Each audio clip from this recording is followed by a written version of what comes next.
인류의 역사는 과학기술의 발전과도 밀접하게 연결되어 있습니다. 그중 인류 문명의 발전에 기여한 과학자들은 수없이 많습니다. 현대 과학의 문을 연 대표적인 과학자, 누구일까요? 바로 알버트 아인슈타인입니다. 아인슈타인이 세상을 뒤집을 만한 천재적인 과학자로 불리는 이유는 무엇일까요? 세상에서 가장 위대한 과학자가 된 이유는 무엇일까요? 우리는 그 이유를 찾기 위해 아인슈타인의 발자취를 따라가 봅니다. 아인슈타인은 1879년 3월 14일에 독일의 울름에서 태어났습니다. 그의 아버지는 유태인으로 전기회사 사장이었고 어머니는 독일인으로 일남 일녀 중 장남이었습니다. 아인슈타인이 자랐던 생가가 있던 울름은 아인슈타인 거리가 있어 지금도 유명해 많은 사람들이 찾고 있습니다. 아인슈타인은 친척들의 영향으로 어려서부터 수학과 과학에 관심이 많았지만 다른 과목들은 능숙하지 못했고 학교 생활에 적응하는 것도 늘 힘들었습니다. 그러던 중 아버지의 사업이 어려워지면서 가족들이 모두 이탈리아로 이사가고 홀로 독일에 남겨졌습니다. 가족과 떨어져 홀로 독일에 남은 아인슈타인은 학교 생활에도 잘 적응하지 못했습니다. 좀 더 자유로운 분위기를 느끼고 싶어 스위스로 떠나 취리히 연방 공과대학교에 입학하게 되었습니다. 그는 스위스의 연방 공과대학교에 다니면서도 아주 우수한 학생은 아니었습니다만 그의 친구였던 그로스만의 도움으로 특허 사무소의 심사관으로 일하게 되었습니다. 그는 특허 심사관으로 일하면서 자유롭게 연구에 몰입할 수 있었고 특히 시계에 대한 특허들을 보면서 시간 역시 하나의 측정된 결과라는 생각에 빠져들게 됩니다. 아인슈타인은 특허 심사관으로 일하던 도중 광전 효과와 브라운 운동, 상대성 이론 등에 대한 논문을 잇따라 발표하게 됩니다.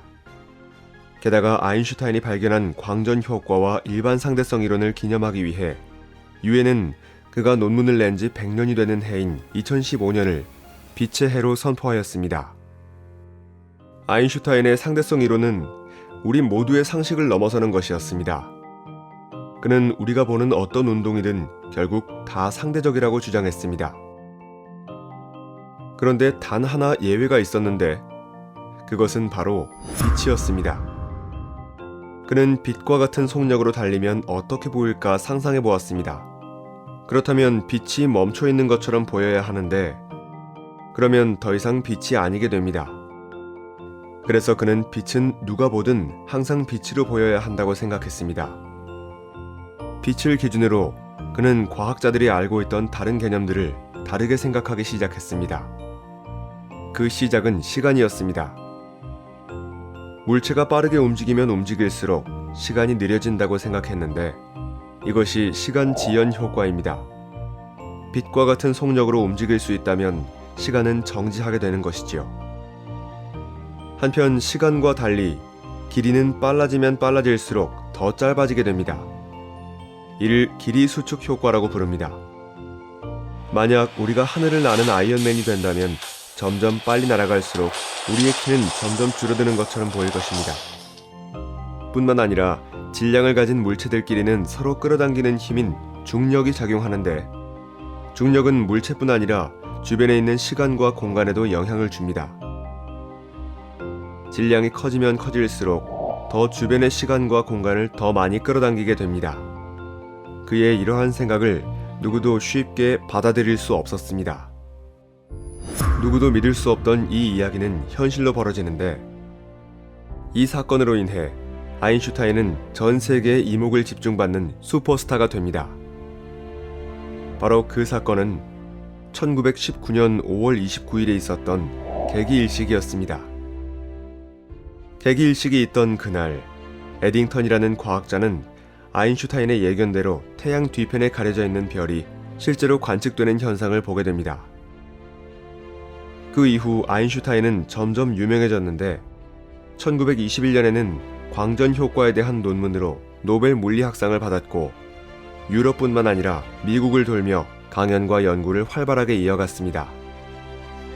그렇지만 그는 독일에서 히틀러가 집권했다는 소식을 듣게 되고 결국 독일 시민권을 포기하고 미국으로 망명하게 됩니다. 그리고 나치가 이끄는 독일이 먼저 핵폭탄을 만드는 것을 막기 위해 미국의 대통령인 루스벨트에게 편지를 보내 원자폭탄의 제조를 촉구하기도 하였습니다. 그가 밝혀낸 상대성 이론은 아주 작은 질량으로도 매우 큰 에너지를 만들 수 있었기 때문이었습니다. 결국 미국은 독일을 막기 위해 원자폭탄을 만들기 위한 비밀 프로젝트를 시작합니다. 그 일을 성공시키기 위해 많은 과학자들과 기술자들이 매달렸고 마침내 1945년 7월 16일 최초의 핵실험이 성공하게 됩니다. 그리고 실제 원자폭탄은 히로시마와 나가사키에 떨어지게 되고 전세가 몰린 일본은 결국 8월 15일 항복하게 됩니다. 그러나 핵무기로 인해 발생된 일본의 참혹한 현장과 세계대전 종식 이후에도 냉전시대가 열리면서 대량 살상을 위해 핵무기를 악용하는 모습을 보면서 아인슈타인은 후회하게 되었습니다. 그리고 그 후 그는 원자폭탄의 제조를 반대하는 평화주의자가 됩니다. 그와 생각이 달랐던 정치인들은 아인슈타인을 포함한 평화를 지지하는 과학자들은 사기꾼이나 공산주의자로 매도하기도 하였습니다. 아인슈타인의 상대성 이론은 전쟁을 통해 인류의 역사를 뒤바꿔 놓았을 뿐 아니라 원자력 발전과 반도체, 인공위성 등 우리 생활 깊숙이에 영향을 미치고 있습니다. 한 사람의 과학자가 얼마나 많은 사람들에게 영향을 미칠 수 있는가 잘 보여주는 예입니다. 그러나 그런 아인슈타인이라고 해서 모든 걸 잘하는 천재는 아니었습니다. 어떤 사람들은 아인슈타인이 누구보다 두뇌를 많이 사용한 사람이라고 주장하기도 하지만 이를 뒷받침할 만한 뚜렷한 증거는 아직 나와 있지 않습니다.